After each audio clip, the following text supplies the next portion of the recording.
Frederick Miescher ने जो discover किया था वो डीएनए था, और न्यूक्लिन चूंकि केंद्रक में खोजा था तो न्यूक्लिन नाम दिया था। ग्वानिन और साइटोसिन के बीच में 3 हाइड्रोजन बॉन्ड होता है।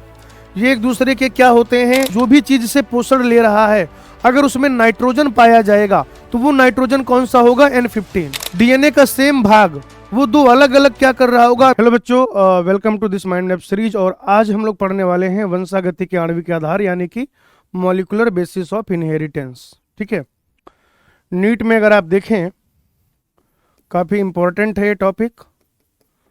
4 से 6 सवाल जो इस चैप्टर से पूछ लिए जाते हैं भाई। ठीक है, जो आपका चैप्टर है वंशागति के आणविक आधार, वंशागति के आणविक आधार, इस चैप्टर से लगभग अगर आप देखें तो 4 से 6 सवाल पूछ लिए जाते हैं। जेनेटिक्स में हम लोग 2 चैप्टर पढ़ते हैं बेटा। जेनेटिक्स में हम लोग क्या करते हैं, 2 चैप्टर पढ़ते हैं, और एक चैप्टर में तो हम ये पढ़ते हैं कि जो इनहेरिटेंस है, किस प्रकार वो कैरेक्टर पास ऑन होते हैं और क्या चीजें होती हैं। दूसरा चैप्टर है मॉलिक्यूलर जेनेटिक्स, जिसमें हम देखते हैं कि वो यूनिट जो पास ऑन होती है जिसकी वजह से प्रोजनी जो है वो पेरेंट्स के जैसे दिखते हैं, संततियां जो हैं वो अपने जनकों की जैसे दिखते हैं, वो केमिकली कैसा है, रासायनिक तौर पर वह कैसा है। ठीक है भाई, न्यूक्लिक अम्ल से शुरू करेंगे बेटा। न्यूक्लिक अम्ल जो होता है, न्यूक्लिक अम्ल मिस्चर ने डिस्कवर किया था 1869 में, और मिस्चर ने जो डिस्कवर किया था बेसिकली बेटा वो डीएनए था। फ्रेडरिक मिस्चर ने जो डिस्कवर किया था वो डीएनए था, और न्यूक्लिन चूंकि केंद्रक में खोजा था तो न्यूक्लिन नाम दिया था। डीएनए हमको न्यूक्लिक अम्ल हमको पढ़ना है, डीएनए और आरएनए। मोस्ट ऑफ द जो ऑर्गेनिज्म है वहां पर जो अनुवांशिक पदार्थ है वो डीएनए होता है, कुछ वायरसेज में आरएनए होता है। ये न्यूक्लिक अम्ल कैसे बनता है, तो बच्चों ये न्यूक्लिक अम्ल बनता है न्यूक्लियोटाइड के बहुलकीकरण से। न्यूक्लिक अम्ल क्या है, पॉलीन्यूक्लियोटाइड है। और इस न्यूक्लिक अम्ल में क्या होता है, एक पेंटोज शर्करा होता है, नाइट्रोजनी क्षार और फॉस्फेट होता है। शर्करा जो है आरएनए में होगा राइबोज, डीएनए में होगा डीऑक्सी राइबोज। नाइट्रोजनी क्षार 2 तरीके के, प्यूरिन और पिरिमिडिन। प्यूरिन में हो जाएगा एडेनिन और ग्वानिन, जहां पर इस रिंग के पहली, तीसरी, 7वीं और 9वीं पोजीशन पे क्या पाया जाएगा, बताइए मुझे, नाइट्रोजन पाया जाएगा। और अगर आप देखें पिरिमिडिन जो है एक रिंग का कंपाउंड है, पहली, तीसरी पोजीशन पे नाइट्रोजन होगा। यूरेसिल, साइटोसिन और थाइमिन जो है वो पिरिमिडिन क्षार हो जाएंगे। ठीक है भाई, पिरिमिडिन क्षार हो जाएंगे।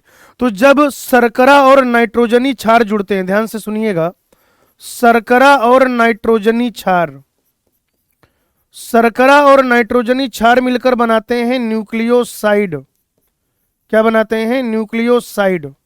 और इस न्यूक्लियोसाइड में जब आप जोड़ देंगे फॉस्फेट तो फिर अब ये बन जाएगा न्यूक्लियोटाइड।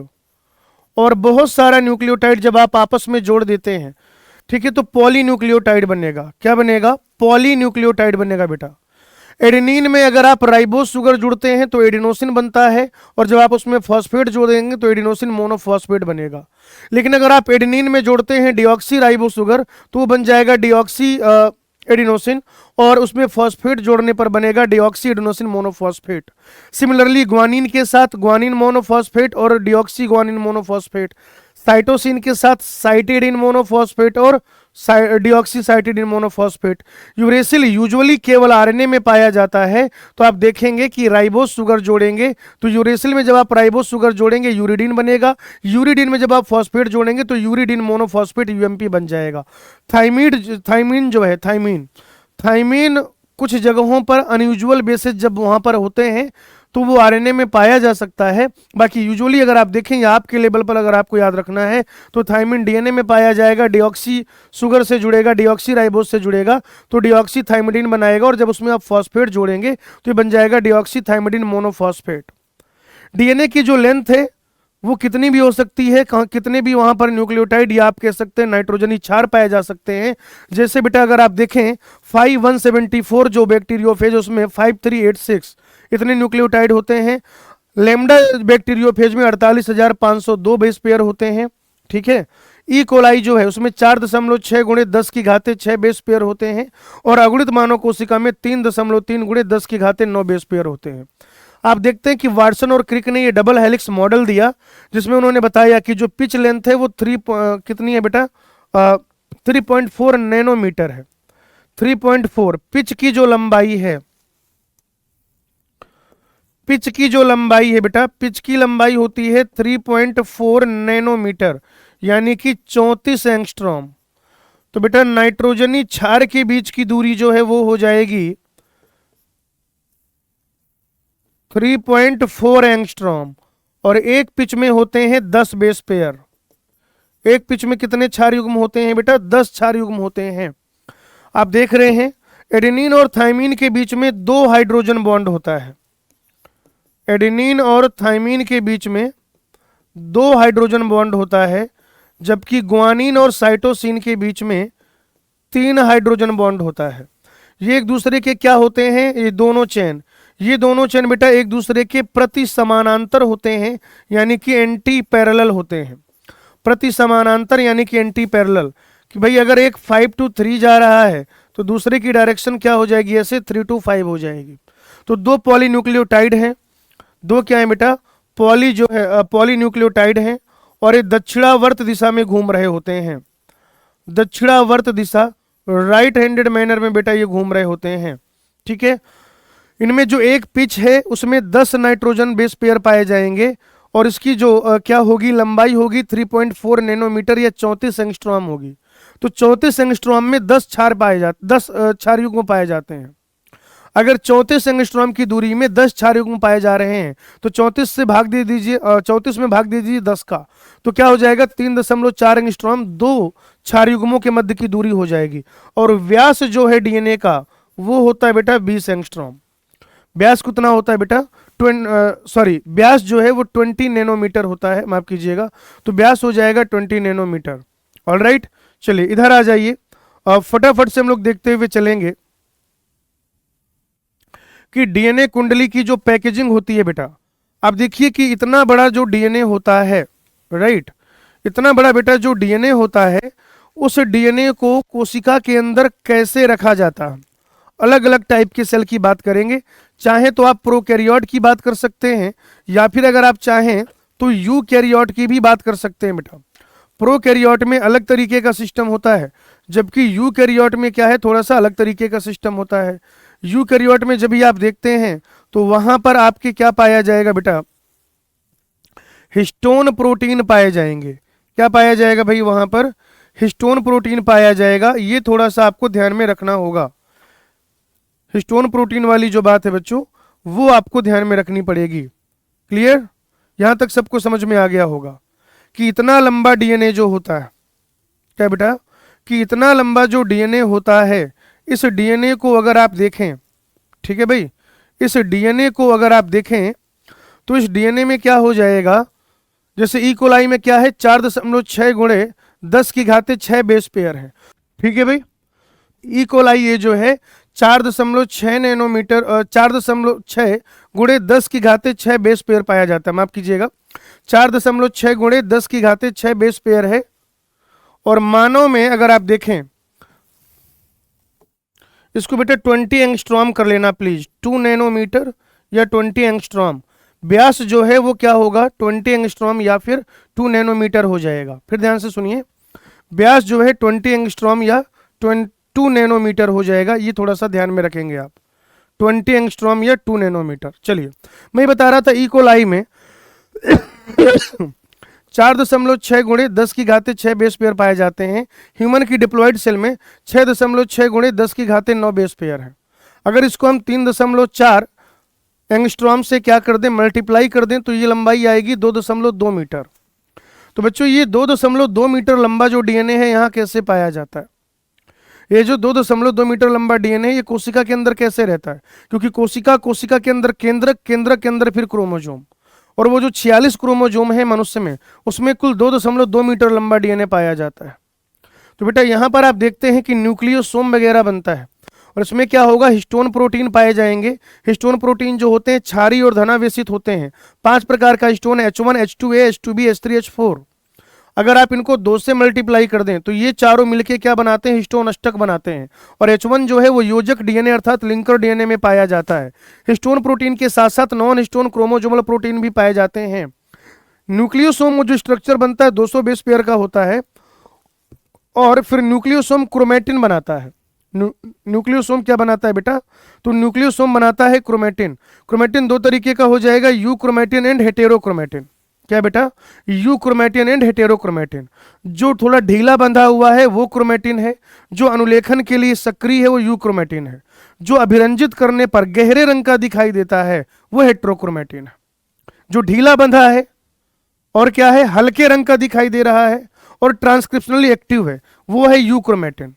जो ठीक ठाक तरीके से बंधा हुआ है, टाइटली पैक्ड है, जो अभिरंजित करने पर गहरा रंग का दिखाई देता है और जो ट्रांसक्रिप्शनली इनएक्टिव है बेटा, वो होता है हेटेरोक्रोमेटिन। आनुवांशिक पदार्थ की अगर आप खोज की बात करें तो ग्रिफिथ ने 1928 में स्ट्रेप्टोकोकस निमोनी बैक्टीरिया का प्रयोग करके ट्रांसफॉर्मिंग प्रिंसिपल दिया था, रूपांतरी सिद्धांत दिया था। आपने देखा कि इसके दो स्ट्रेन थे बेटा। ये जो स्ट्रेप्टोकोकस निमोनी बैक्टीरिया है इसके दो स्ट्रेन थे, एक था आर यानी कि रफ और दूसरा था एस यानी कि स्मूथ। ये जो था स्मूथ ये वायरुलेंट था, ये निमोनिया कॉज कर रहा था, और रफ वाला जो है वो नॉन वायरुलेंट था, वो निमोनिया नहीं कॉज कर रहा था। ये अब लेकिन ये बात ग्रिफिथ को कैसे पता चली?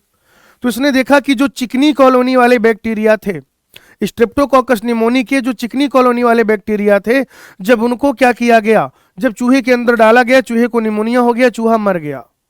ऐसे जब आर जो खुरदुरी कॉलोनी वाले जो बैक्टीरिया थे, जब उनको डाला गया तो चूहा नहीं मरा।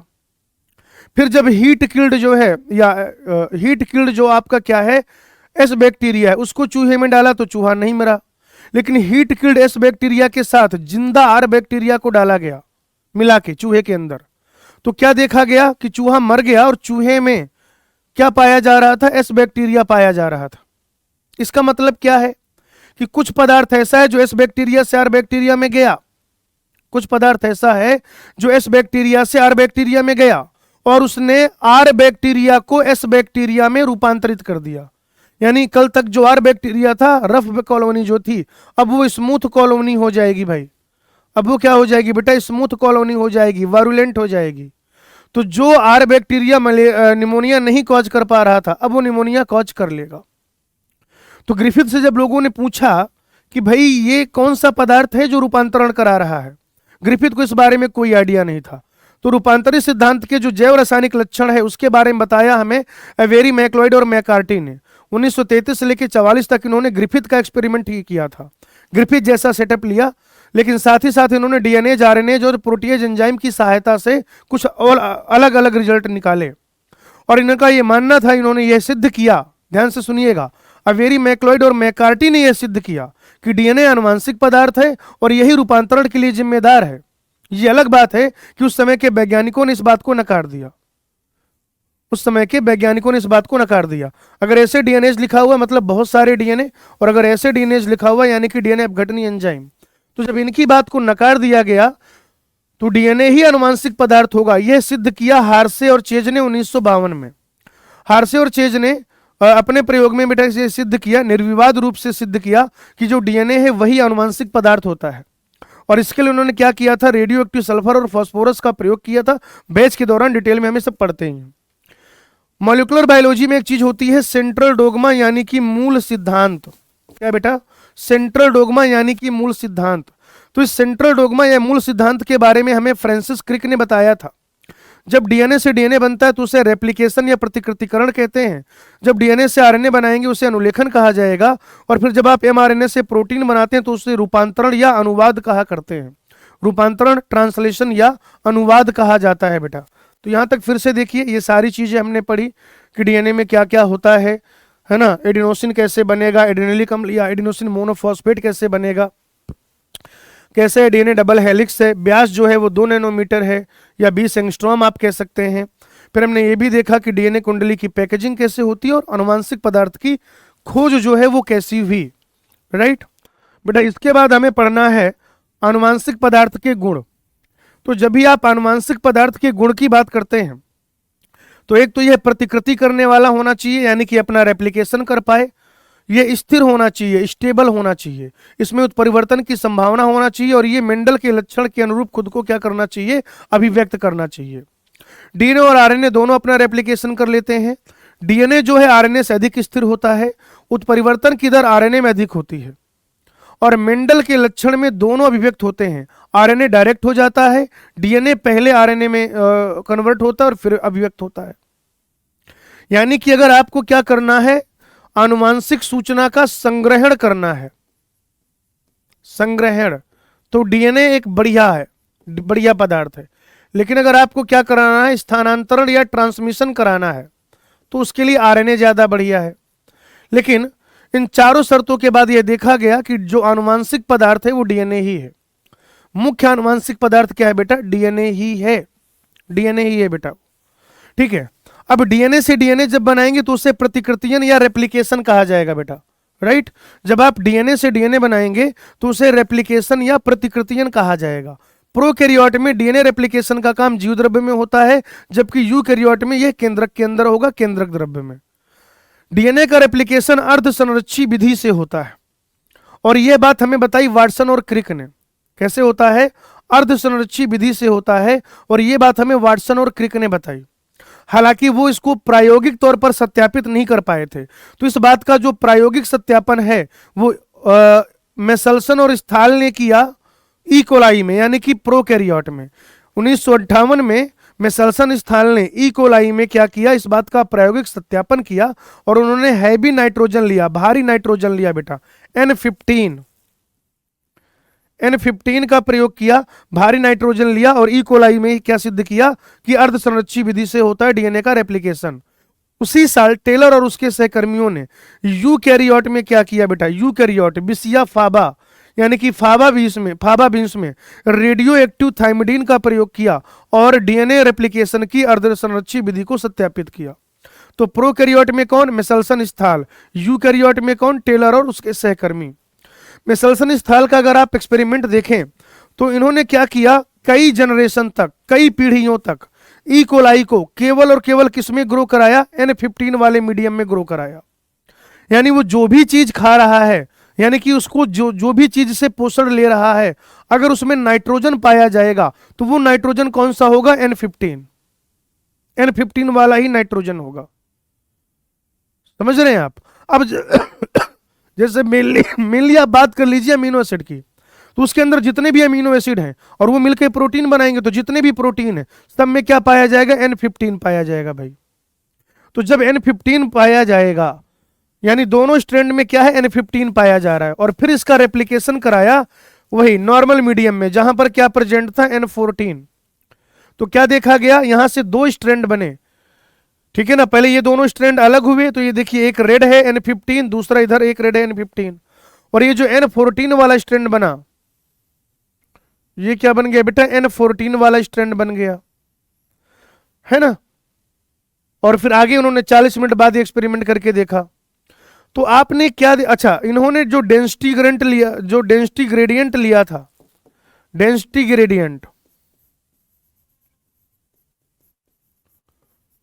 ग्रेडियंट जो लिया था बच्चों इन्होंने, वो लिया था सीजियम क्लोराइड का। किसका लिया था भाई, सीजियम क्लोराइड का लिया था। इस प्रकार मेसल्सन और स्थाल ने क्या किया, ये अर्धसंरक्षी विधि का प्रायोगिक सत्यापन किया भाई, प्रायोगिक सत्यापन। अगर लेकिन आप क्रिया विधि की बात करें, अगर आप यहां पर क्रिया विधि की बात करें बेटा, तो आप देखेंगे कि आपको क्या चाहिए, ओरिजिन ऑफ रेप्लिकेशन चाहिए, प्रतिकृति स्थल चाहिए। साथ ही साथ आपको चाहिए होता है डीऑक्सीराइबोन्यूक्लियोसाइड ट्राइफॉस्फेट, डीऑक्सीराइबोन्यूक्लियोसाइड ट्राइफॉस्फेट। और ये जो डीऑक्सीराइबोन्यूक्लियोसाइड ट्राइफॉस्फेट है, ये दोहरे उद्देश्य की पूर्ति करता है। एक तो बेटा ये सबस्ट्रेट प्रोवाइड कराता है, और साथ ही साथ ये एटीपी भी प्रोवाइड करता है। फिर हेलिकेज जो है वो उस ओआरआई साइट पर बाइंड हो जाएगा और डीएनए द्विसाक को खोलेगा, ठीक है ना। डीएनए जो है, डीएनए क्या कहेंगे आप इसको, डीएनए को क्या करेगा बेटा, खोलेगा। ये डीएनए कुंडली को, डीएनए द्विकुंडली या डीएनए कुंडली को खोलेगा भाई। तो डीएनए कुंडली को खोलने का काम होता है हेलिकेज का। अब वो डबल स्टैंडर्ड से सिंगल स्टैंडर्ड हो जाएगा, डीएनए जो है वो डबल स्टैंडर्ड से सिंगल स्टैंडर्ड हो जाएगा। तो इस बात की भी संभावना है कि वो दोनों स्ट्रैंड वापस से हाइड्रोजन बॉन्ड बना ले। यानी आपने क्या किया, हेलिकेज की सहायता से सिंगल स्ट्रैंड बनाए, और वो वापस से डबल स्ट्रैंड हो जाएं। तो इस बात से बचाने के लिए यहां पर क्या पाया जाता है, SSBP, single strand binding protein. और फिर जब ये अलग अलग किए जाते हैं तो किनारों पर टेंशन उत्पन्न हो जाती है। उस टेंशन को खत्म करने का काम डीएनए गायरेज या फिर टोपोआइसोमरेज का होता है। स्टार्टिंग में थोड़ा सा आरएनए का टुकड़ा बनाना पड़ता है, आरएनए प्राइमर बनाना पड़ता है। तो आरएनए प्राइमर को बनाने के लिए हमें क्या चाहिए होगा, आरएनए पॉलीमरेज चाहिए होगा या प्राइमेज कह दिया जाएगा बेटा। और फिर फाइनली क्या काम आएगा बेटा यहां पर, डीएनए डिपेंडेंट डीएनए पॉलीमरेज, यानी कि डीएनए पॉलीमरेज।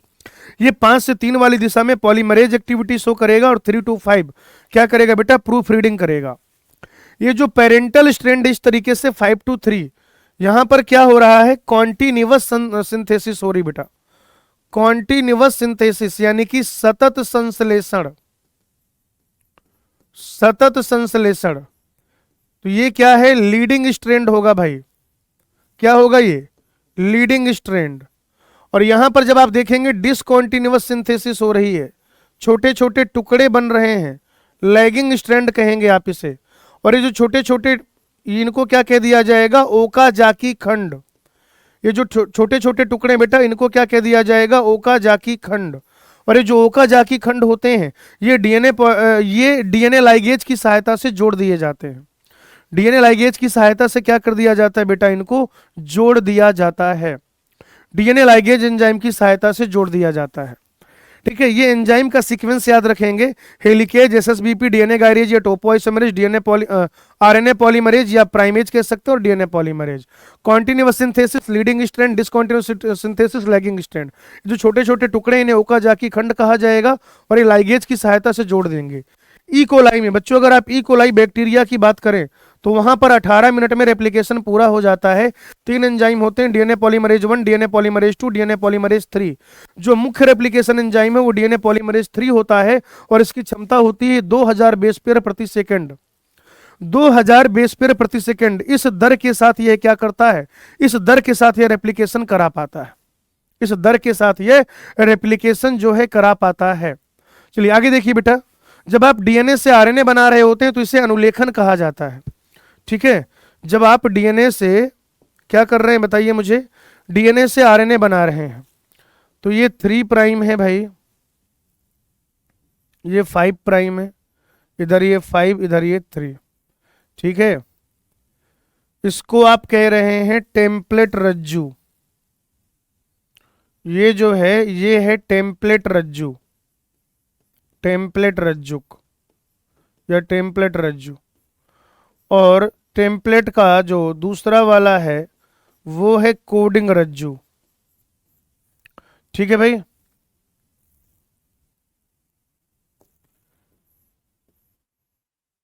इससे आप कहेंगे उन्नायक, इसे आप इधर कह देंगे समापक।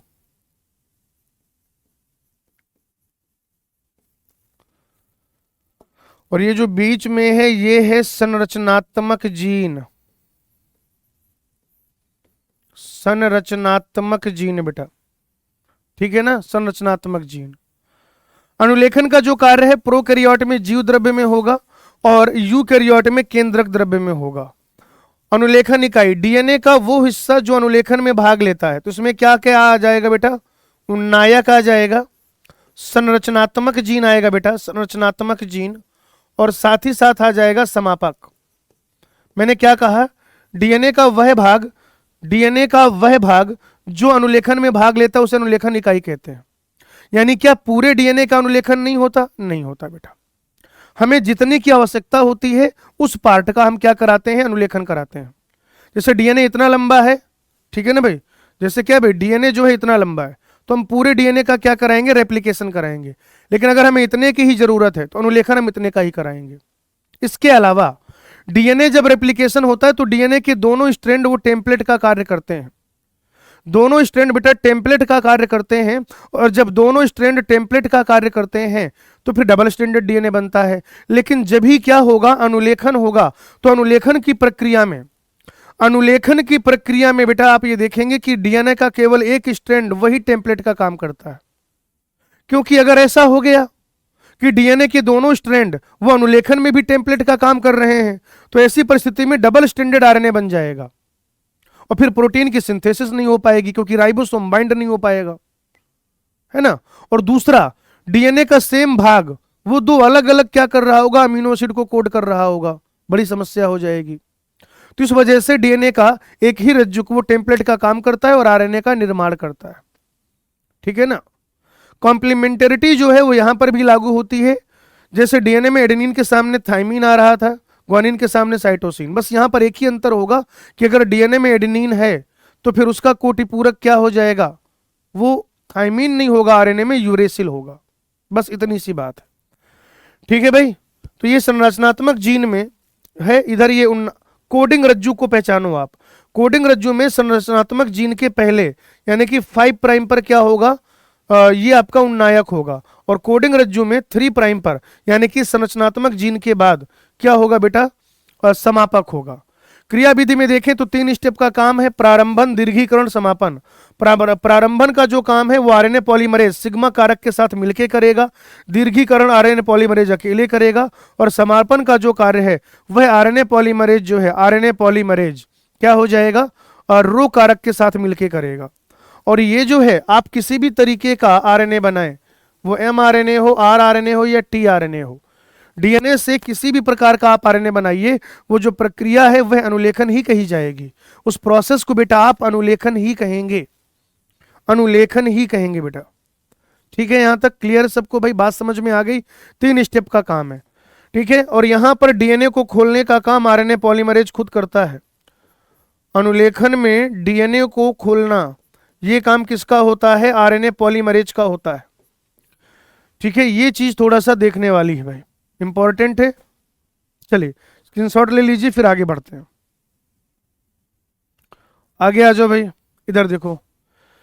एंजाइम जो है, एंजाइम तो प्रोकैरियोट में क्या हो जाएगा, एक ही तरीके का आरएनए पॉलीमरेज होता है बच्चों। प्रोकैरियोट में एक ही तरीके का आरएनए पॉलीमरेज होता है।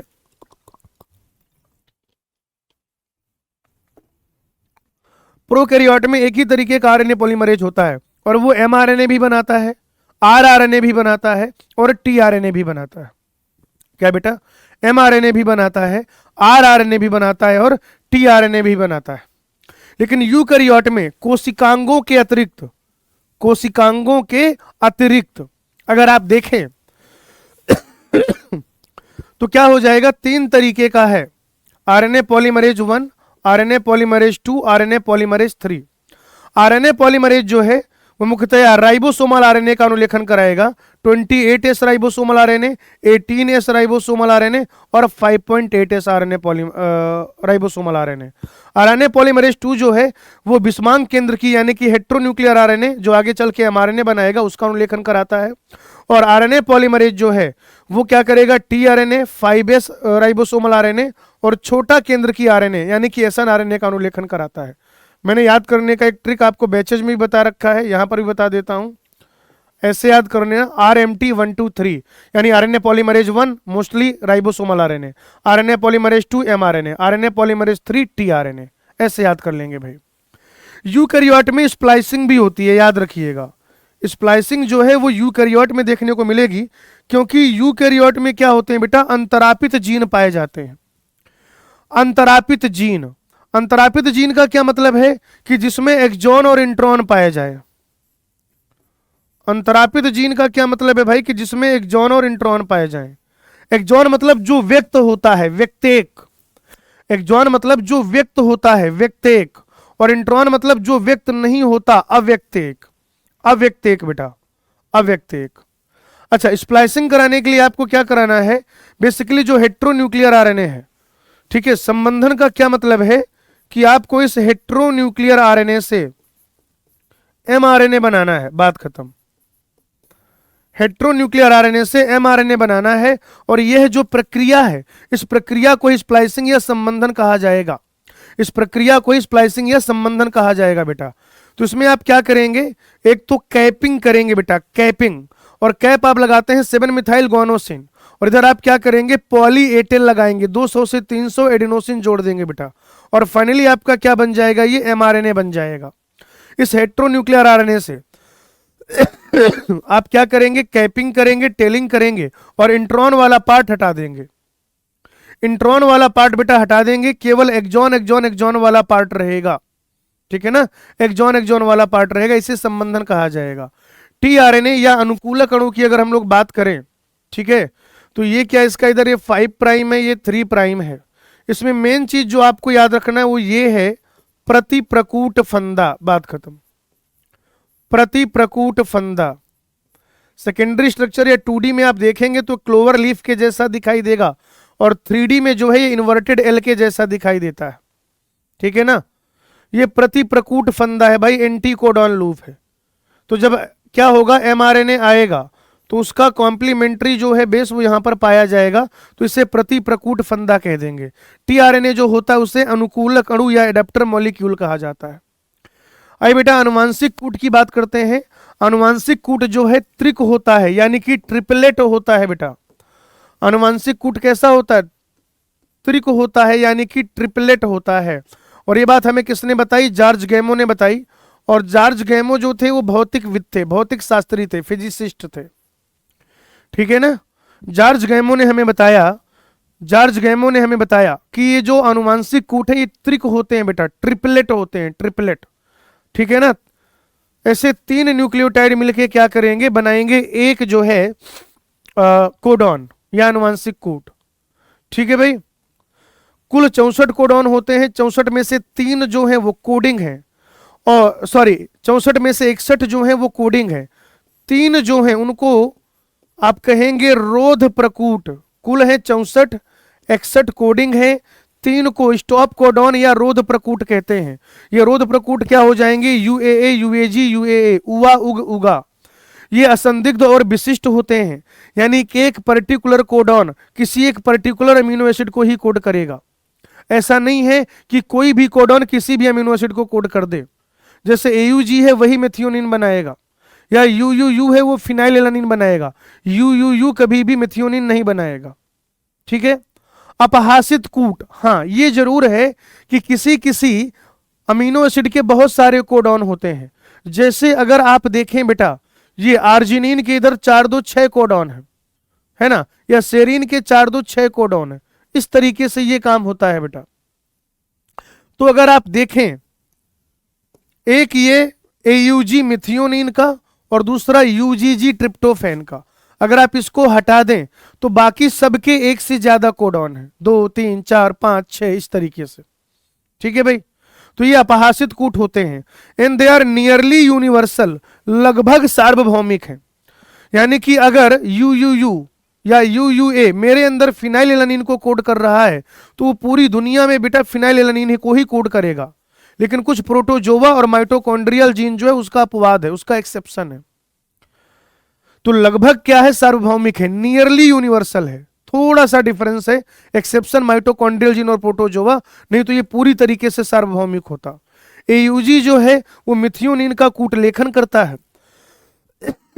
एयूजी जो होता है वो मिथियोनिन का कूट लेखन करता है और साथ ही साथ प्रारंभक प्रकूट का भी कार्य करता है। एयूजी जो है वो मिथियोनिन का कूट लेखन करता है और प्रारंभक प्रकूट का भी कार्य करता है। कभी कभी उत्परिवर्तन हो जाता है, जब जीनोटाइप में सडन चेंज होता है तो उत्परिवर्तन हो जाता है। तो अगर आप क्या करें, एडेनिन हटा के, जैसे मान लो कहीं पे क्या हो गया, जीएजी से जीयूजी हो गया, आरएनए में देख लीजिए जीएजी लिखा था वहां पर जीयूजी हो गया। क्या हो गया बेटा, जीएजी से जीयूजी। तो आपने क्या किया, इस ए की जगह यू लगा दिया, यानी कि प्रतिस्थापन कर दिया। तो ये हो जाएगा बेटा क्या, सिकल सेल एनीमिया। लेकिन अगर आप डिलीट कर दें 1 2 या बेटा आप उसका एडिशन कर दें एक या अधिक न्यूक्लियोटाइड का, तो जब आप एक या अधिक न्यूक्लियोटाइड का डिलीशन या एडिशन कहते हैं तो पूरा का पूरा फ्रेम शिफ्ट हो जाता है, पूरा का पूरा जो फ्रेम है वही चेंज हो जाता है। उदाहरण आपको थैलीसीमिया में देखने को मिलेगा। तो थैलीसीमिया में आपको फ्रेम शिफ्ट म्यूटेशन देखने को मिलता है और सिकल सेल एनीमिया में प्रतिस्थापन देखने को मिलता है। रूपांतरण यानी कि अनुवाद, यानी कि आपको प्रोटीन बनाना है भाई। प्रोकैरियोट चाहे यूकैरियोट, ये दोनों काम जो है जीव द्रव्य में होते हैं। टीआरएनए का आवेशीकरण बहुत इंपॉर्टेंट है ये स्टेप, ठीक है ना, टीआरएनए का आवेशीकरण या टीआरएनए का अमीनो एसिलेशन। अच्छा, 80 प्रकार के राइबोसोमल प्रोटीन, और साथ ही साथ राइबोसोम भी तो काम में आएगा भाई। राइबोसोम को तो हम लोग प्रोटीन फैक्ट्री कहते ही हैं, ठीक है। एयूजी जो है स्टार्ट कोडॉन है, वहां से ये काम शुरू होता है। यूएए, यूएजी, यूजीए स्टॉप कोडॉन, वहां पे ये काम रुक जाता है। जो पेप्टाइड बंद बनाने का काम है वो पेप्टाइडल ट्रांसफरेज करता है। प्रोकैरियोट में 23S ribosomal RNA peptidyl transferase enzyme का काम करेगा, और यूकैरियोट में 28S राइबोसोमल ये जो है काम करता है। प्रारंभन का काम होता है, प्रारंभन शुरुआत कब होती है, पॉलीपेप्टाइड के फॉर्मेशन का जो पहला स्टेप है कि स्मॉलर सब यूनिट जो है राइबोसोम का वो एमआरएनए से जुड़ेगा। सब यूनिट स्मॉलर, छोटा वाला, छोटी उपिकाई राइबोसोम की वो किसके साथ जुड़ जाएगी, दूत आरएनए के साथ जुड़ जाएगी, एमआरएनए के साथ जुड़ जाएगी। ये पॉलीपेप्टाइड बनने का प्रारंभन होता है, पहला स्टेप होता है, ठीक है ना, यहां से होती है शुरुआत। कुछ बेटा अस्थानांतरित स्थल होते हैं जिन्हें कहते हैं अनट्रांसलेटेड रीजियन। क्या कहते हैं भाई, अनट्रांसलेटेड रीजियन कहते हैं बेटा, अनट्रांसलेटेड रीजियन। और ये जो अनट्रांसलेटेड रीजियन है, ठीक है, अस्थानांतरित स्थल, क्या कह रहा है आपसे बताइएगा जरा, अस्थानांतरित स्थल यानी ऐसे स्थल, ऐसी जगहें, ऐसा पार्ट कुछ जिसका स्थानांतरण ही नहीं हुआ, यानी जिसका अनुवाद नहीं हुआ, यानी जिसका ट्रांसलेशन नहीं हुआ। जिसका क्या नहीं हुआ बेटा, ट्रांसलेशन नहीं हुआ। ये स्थानांतरण को प्रभावी बनाते हैं। 5' एंड पर स्टार्ट कोडॉन से पहले पाए जाते हैं और 3' एंड पर स्टॉप कोडॉन के बाद पाए जाते हैं। देखिए फटाफट से, रूपांतरण की बात हो गई। रूपांतरण के बाद हमें पढ़ना है जीन अभिव्यक्ति का नियमन। जीन अभिव्यक्ति का नियमन, बच्चों जो जीन अभिव्यक्ति का नियमन है, अनुलेखन स्तर पर जब आप देखते हैं, अनुलेखन मतलब यूकैरियोट में जब आप प्राइमरी ट्रांसक्रिप्ट बनाते हैं, यानी अनुलेखन स्तर पर यह काम होगा, संसाधन या संबंधन स्तर पर काम होगा। तो पहले क्या बनेगा, एचएनआरएनए, फिर क्या बनेगा, एमआरएनए। अब ये एमआरएनए जो है वो केंद्रक से कहां जाएगा, जीवद्रव्य में जाएगा। केंद्रक से कहां जाएगा, जीवद्रव्य। तो ट्रांसपोर्टेशन के टाइम पर भी आपको नियमन करना पड़ेगा, और फिर जब वो जीवद्रव्य में चला जाएगा, स्थानांतरण होगा, तो वहां पर यूकैरियोट में बेटा इन 4 स्टेप में, यूकैरियोटिक सेल में जब आप देखेंगे तो इन 4 कोशिकाओं में होता है, इन 4 जगहों पर, माफ कीजिएगा, कोशिकाओं नहीं कहेंगे, एक कोशिका के अंदर, किसी भी कोशिका के अंदर यूकैरियोट में इन 4 स्तरों पर क्या होता है, जीन अभिव्यक्ति का नियमन होता है। अनुलेखन स्तर, संसाधन अथवा कि संबंधन स्तर, जब एमआरएनए केंद्रक से जीवद्रव्य में जाएगा, और स्थानांतरण स्तर। प्रोकैरियोट में प्रचालेक मैकेनिज्म पाया जाता है, ओपेरॉन सिस्टम पाया जाता है, जैसे कि लैक प्रचालेक। लैक प्रचालेक के बारे में जैकब और मोनार्ड ने बताया था, ठीक है। यहां पर याद रखिएगा कि जो इंड्यूसर होता है वो लैक्टोज होता है। लैक्टोज क्या है यहां पर, इंड्यूसर है भाई, इंड्यूसर, ठीक है, यानी कि प्रेरक, ठीक है। LINC बैचेज के दौरान मैंने जिन बैचेज में पढ़ा रखा है, पढ़ाया हुआ है, जिन बैचेज में अभी नहीं पढ़ाया आगे पढ़ेंगे, ऐसे याद करिएगा। LINC lactose, L for lactose या लैक ओपेरॉन, ठीक है, I for inducible operon, N for ये निगेटिव कंट्रोल है, और केटाबोलिक। इसमें जो वास्तविक प्रेरक है, प्रेरक तो आप लिख देते हो कि लैक्टोज है, प्रेरक आप क्या लिख देते हो बेटा, लैक्टोज। लेकिन जो वास्तविक प्रेरक होता है, वास्तविक प्रेरक, वो एलोलैक्टोज होता है भाई, रियल इंड्यूसर। वास्तविक प्रेरक जो है, वास्तविक प्रेरक जो है बेटा, वास्तविक प्रेरक एलोलैक्टोज होता है भाई। वास्तविक प्रेरक कौन होता है, एलोलैक्टोज। रियल इंड्यूसर जो होता है वो एलोलैक्टोज होता है। याद करने का तरीका बताया था, जीन कैसे याद कर लेंगे हम लोग, है ना, सीक्वेंस ऐसे याद कर लेंगे, पीपो जया, कैसे याद करना था, पीपो जया, promoter, inhibitor, promoter, operator, ZYA।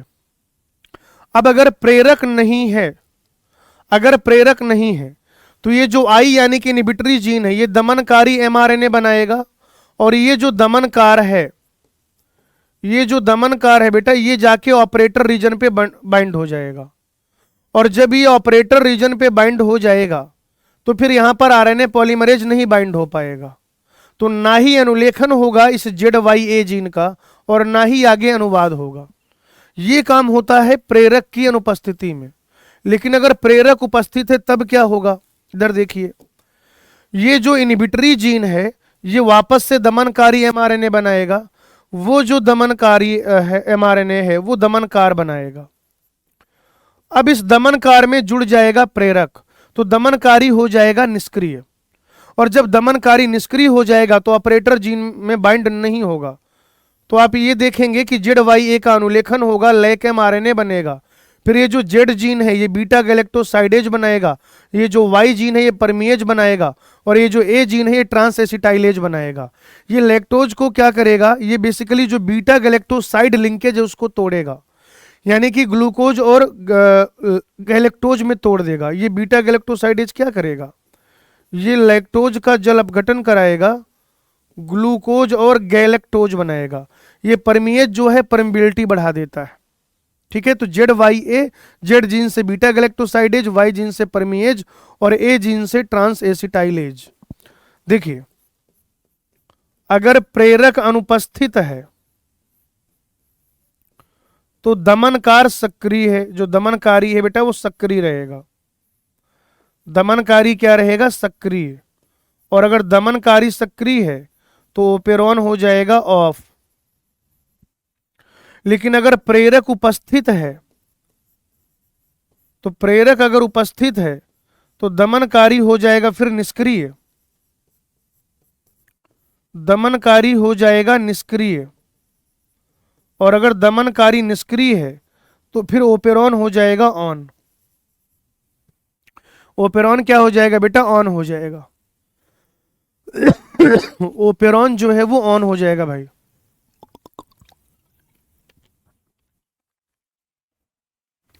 ठीक है, तो ये हो गया आपका लैक ओपेरॉन, लैक ओपेरॉन। आगे बेटा हमें पढ़ना है मानव जीनोम परियोजना। ठीक है, मानव जीनोम परियोजना जो है वो एक महायोजना थी बेटा, मेगा प्रोजेक्ट, महायोजना। ठीक है, महायोजना थी, 13 साल तक ये चला, और प्रति बेस पेयर अगर देखा जाए तो $3 का खर्चा था भाई। ठीक है, 1990 से 2003 तक 13 साल तक ये प्रोजेक्ट चला। लेकिन जो पहला गुणसूत्र है उसका जो अनुक्रम है वो मई 2006 में पूरा हुआ। कब पूरा हुआ, मई 2006 में पूरा हुआ, मई 2006 में। किसका, क्रोमोसोम नंबर 1 का।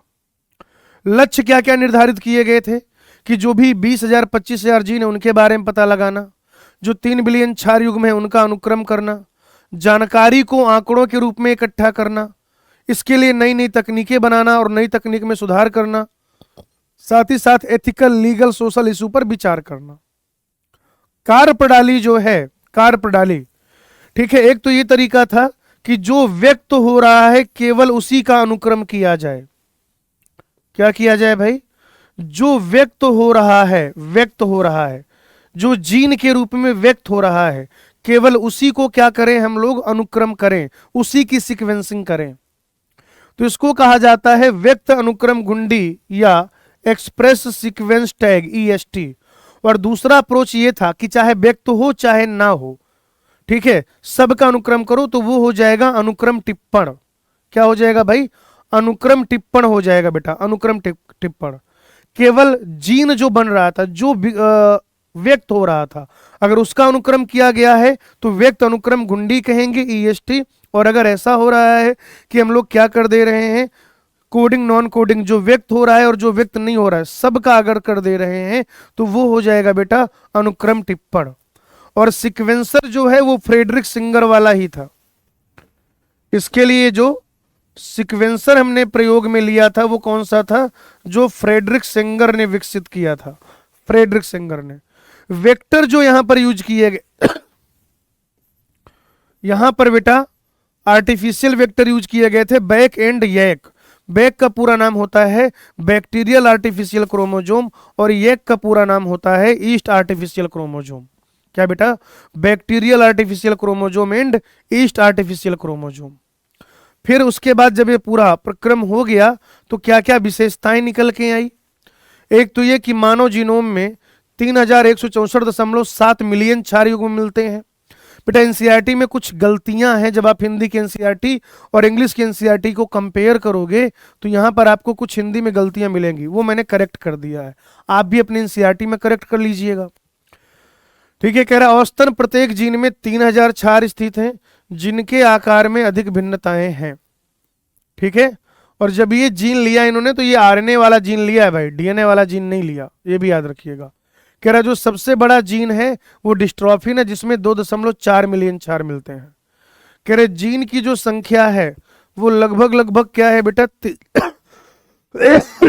30,000 है। ठीक है ना, जीन की जो संख्या है वो क्या है, लगभग लगभग 30,000 है। पहले ये मानते थे कि क्या है 80,000 है। लगभग सभी 99.9% लोगों में मिलने वाला जो न्यूक्लियोटाइड है वो सब एक जैसा है, चाहे वो इंडिया में रह रहा हो, चाहे अफ्रीका में, चाहे अमेरिका में, चाहे ऑस्ट्रेलिया में। 99.9% क्या है, डीएनए सेम है। और कह रहे जो टोटल जीन खोजी गई हैं उसमें 50% से भी अधिक जीन के बारे में अपने को जानकारी नहीं है। ठीक है, कह रहे 2% से भी कम जीनोम प्रोटीन का कूट लेखन करते हैं, यानी कि मोर देन 98% कैसा है, नॉन कोडिंग है। मोर देन 98 कैसा है बेटा, नॉन कोडिंग है। लेस देन 2% कैसा है, कोडिंग है। लेस देन 2% डीएनए क्या है, वो प्रोटीन का कूटलेखन करता है, लेकिन 98% से ज्यादा डीएनए वो कूटलेखन नहीं करता। कह रहा मानव जीनोम के बहुत बड़े भाग का निर्माण पुनरावृत्ति अनुक्रम द्वारा होता है, यानी कि जीनोम में बहुत ज्यादा हिस्सा ऐसा है जो बार बार रिपीट हो रहा है, रेपिटेटिव यूनिट है भाई, रेपिटेटिव यूनिट। कह रहा पुनरावृत्ति अनुक्रम डीएनए के फैले हुए भाग है जिनकी कभी कभी 100 से 1000 बार पुनरावृत्ति होती है, जिनके बारे में यह विचार है कि इनका सीधा कूट लेखन में कोई कार्य नहीं है, लेकिन इनसे गुणसूत्र की संरचना, गतिकीय व विकास के बारे में जानकारी प्राप्त होती है। कह रहा जो गुणसूत्र 1 है उसमें सर्वाधिक जीन है 2968, और जो वाई गुणसूत्र है उसमें सबसे कम जीन है 231। ठीक है ना, तो गुणसूत्र 1 में सर्वाधिक जीन है 2968 और गुणसूत्र वाई जो है उसमें सबसे कम जीन है 231। कह रहा वैज्ञानिकों ने मानव में लगभग 1.4 मिलियन जगहों पर इकहरा क्षार बहुरूपता देखी, एकल न्यूक्लियोटाइड बहुरूपता कहते हैं इसको, या सिंगल न्यूक्लियोटाइड पॉलीमॉर्फिज्म कहते हैं, ऐसा क्या कहते हैं बेटा, एसएनपी। यानी 1.4 मिलियन ऐसे खंड मिलेंगे आपको पूरे डीएनए में जिसमें केवल जो बहुरूपता है, जो पॉलीमॉर्फिज्म है, वो एक बेस की वजह से है, वो एक न्यूक्लियोटाइड की वजह से है। किसकी वजह से होगी बेटा, एक बेस या एक न्यूक्लियोटाइड की वजह से होगी। तो ये हो गया मानव जीनोम परियोजना। आइए अब डीएनए अंगुली छापी की बात करते हैं, DNA fingerprinting. DNA fingerprinting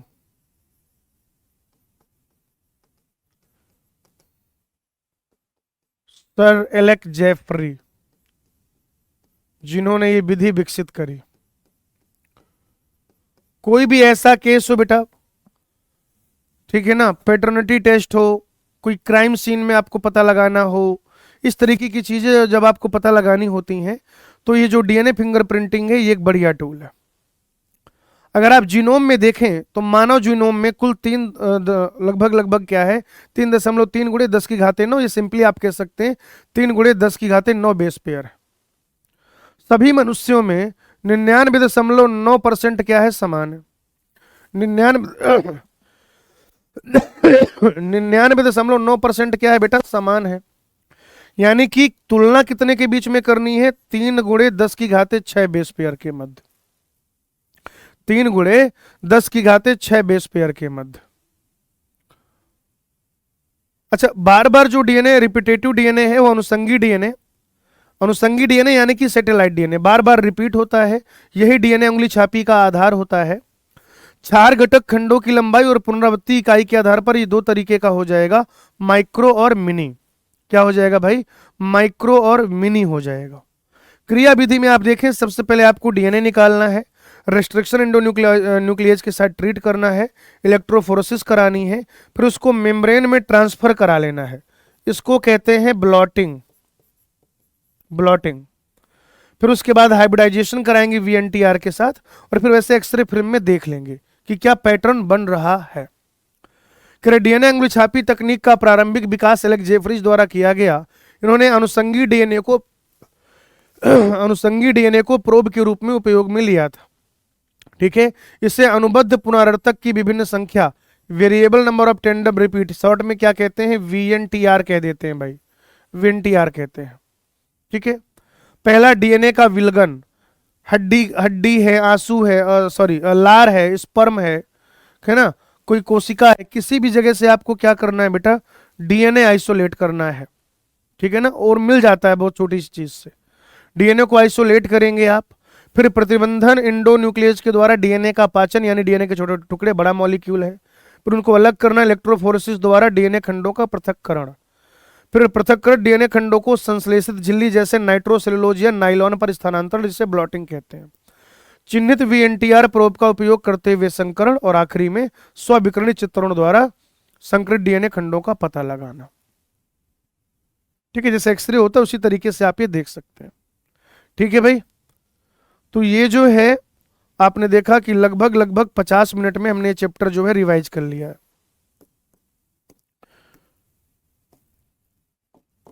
homework आपका ये है कि आपने पीवाईक्यू सॉल्व कर लेने हैं बेटा, पीवाईक्यू। ठीक है, एक बार फटाफट से देख लो, एक बार सरसरी निगाह से। यहां से शुरू किया था बेटा हमने,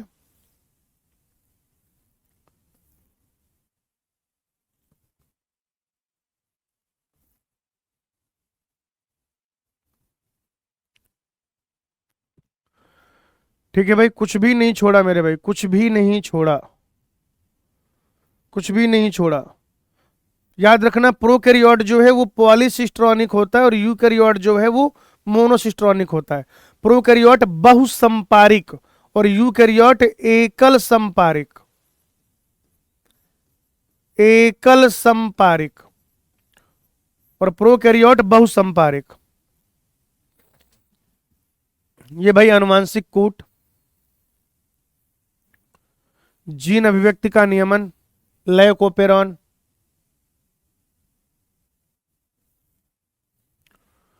मानव जीनोम परियोजना, और फिर ये डीएनए फिंगरप्रिंटिंग। चलिए भाई, तो बहुत ही कम समय में हमने लगभग लगभग सारी चीजें जो एग्जामिनेशन पॉइंट ऑफ व्यू से इंपॉर्टेंट है वो हमने देख ली हैं। आप क्या करिएगा, इसके पीवाईक्यूज वगैरह सॉल्व कर लीजिएगा, और जो एनसीईआरटी में करेक्शन है वो जरूर करेंगे बेटा आप। एनसीईआरटी करेक्शन मस्ट है भाई। ठीक है, बाकी हंसते रहिए, मुस्कुराते रहिए, पढ़ते रहिए, लिखते रहिए, लेक्चर रिवाइज करते रहिए, डीपीपी सॉल्व करते रहिए, एनसीईआरटी रीडिंग करते रहिए, माइंड मैप देखते रहिए। आपका ध्यान अपने लक्ष्य पर बनाए रखिए, खुद पर यकीन रखिए, और हमेशा ध्यान रखिए, जब तक फोड़ेंगे नहीं तब तक छोड़ेंगे नहीं। आज की कथा यहीं तक, आगे I will take it on next class. Thank you, धन्यवाद।